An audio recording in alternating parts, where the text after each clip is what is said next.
তার নাম আসমা আক্তার লিজা। তিনি কুমিল্লার লাকসামের মেয়ে। 13 বছর বয়স থেকে তিনি সিএটির সঙ্গে জড়িত। বর্তমানে তিনি নাটনন্দন যে থিয়েটার তার প্রতিষ্ঠাতা সভানেত্রী। আপনারা অনেকে জেনে থাকবেন যে বাংলাদেশে যে রানা প্লাজা ধ্বংসাবশেষ হয়েছিল, তিনি সেখানে রাত দিন সেখানে মানবিক কারণে ছুটে গিয়েছেন এবং রাত দিন সেখানে উদ্ধারকর্মী হিসেবে কাজ করেছেন এবং এই কারণে তিনি বাংলাদেশের বিভিন্ন প্রতিষ্ঠানের পক্ষ থেকে তাকে জন্মভূমি। ধন্যবাদ সবাই।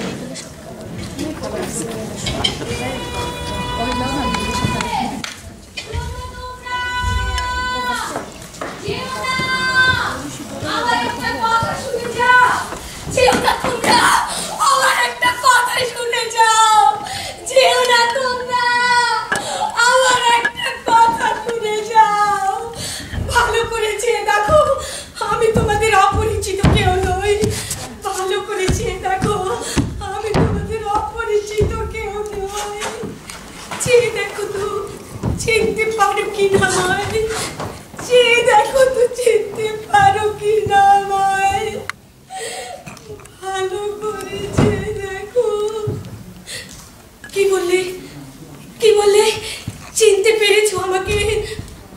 আমি তোমাদের জননী, জন্মভূমি, আমি তোমাদের মা। না না না না, মা বলো না আমায়, মা বলো না আমায়। 30 লক্ষ সন্তানের লাশের স্তূপ দেখে আমি মাতৃত্বকে জয় করেছি। মা বলো না আমায়, মা বলো না আমায়, মা বলো না আমায়। ভয়ের কথা বলছো? না না, আজ আর কিছুতেই ভয় লাগে না আমার, কিছুতেই ভয় লাগে না আমার। ওই 71-এ ইয়াহিয়ার নরপিশাচগুলো যখন ছিঁড়ে ছিঁড়ে খেয়েছিল আমার এই শরীর, সেদিন আমি ভয়কে জয় করেছি। সেদিন আমি ভয়কে জয় করেছি। বিবস্ত্র শরীরে লজ্জার কথা বলছো? লজ্জা লজ্জা, কিসের লজ্জা? কিসের লজ্জা? কিসের লজ্জা? আমার 2 লক্ষ কন্যা সন্তানের ধর্ষিত, নির্যাতিত, রক্তাক্ত বিবস্ত্র শরীর দেখে আমি লজ্জাকে জয় করেছি। কিসের লজ্জা? কিসের লজ্জা? কিসের লজ্জা? কে বলেছে আমার ঘর নেই? কে বলেছে আমার ঘর নেই? 56,000 বর্গ মাইল জুড়ে আমার ঘরের সীমানা। ক্ষুধার কথা বলছো? দুর্ভিক্ষের হাহাকার দেখে আমি ক্ষুধাকে জয় করেছি। বারবার মৃত্যুবরণ করে জয় করেছি মৃত্যুকেও। 42 বছরে বারবার অদল বদল করে ক্ষমতায় বসেছো তোমরা। আজও বাংলার 56,000 বর্গ মাইল জুড়ে ক্ষুধার জ্বালায় হাহাকার করে মানুষ, বিপন্ন মানুষ খুঁজে বেড়ায়। কোথায় মুক্তি? কোথায় স্বাধীনতা? কেন তবে স্বামী সন্তান সংগ্রাম সবকিছু যার উৎসর্গ করেছিলাম, কেন আজও বাংলার বাতাসে বারুদের গন্ধ? কেন আজও তোমাদের নোংরা রাজনীতিতে বলিদান হয় আমার সন্তানেরা? কোথায় স্বাধীনতা? তোর আমাকে দয়া দেখাতে চাস, দয়া দেখাতে চাস, আমায় দিতে চাস এক থালা ভাত। থু মারি তোদের ভাতে, থু খাই না তোদের ভাত। আমি যা চাই তা দিতে পারবি আমায়? আমি যা চাই তা দিতে পারবি আমায়? জানতে চাস কি চাই আমি? জানতে চাস? বিপ্লব চাই আমি, বিপ্লব। রক্তচোষা হায়নাদের মৃত্যুদণ্ডের বিপ্লব। যারা লাল সবুজের পতাকা দিলে যেতে চায়, যারা আমার সন্তানের লাশের স্তূপে বসে পাকিস্তান জমিনে সাধুবাদ মন্ত্র পড়েছে 71-এ, আমি তাদের ফাঁসির দাবি নিয়ে এসেছি। থাকবি তোরা আমার সাথে, থাকবি তোরা আমার সাথে। স্বাধীনতা, হায় রে স্বাধীন দেশ। এত সহজে ভুলে গেছো তোমরা, এত সহজে ভুলে যাওয়া যায়। 14ই ডিসেম্বর কালো রাতে ওরা আমার বুদ্ধিজীবী বীর সন্তানদের বলির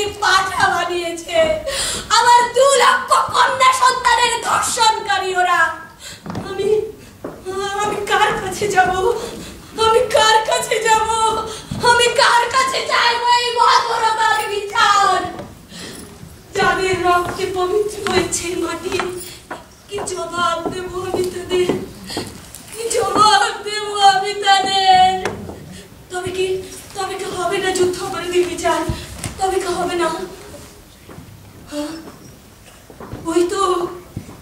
ওই তো পাখির গর্জন শোনা যায়, ওই তো জেগেছে বাংলা মায়ের দামাল ছেলেরা।